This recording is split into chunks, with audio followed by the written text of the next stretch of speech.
Guys, tapos na yung klase ko. Na overtime nga kami kasi dapat hanggang 11 lang, inabot kami ng 12:30.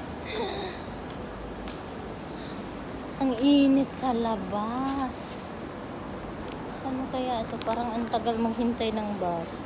Try ko nga kung pag matagal yung bus, mag-taxi na lang. Pero lakarin ko papunta doon. Bumili akong pang snack. Tatawagan ko si Ate Mian kung may CG ngayon. Uwi ako saglit sa bahay.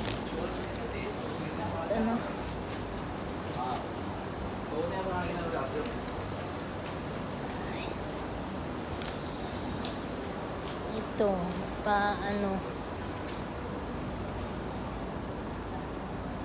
Ay, ang init.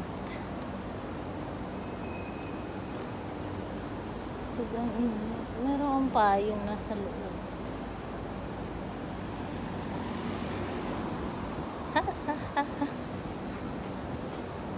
Masarap din yung tinda nilang mga snack.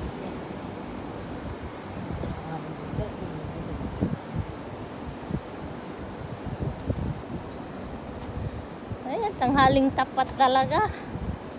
Dali lang ilalabas ko yung aking payo.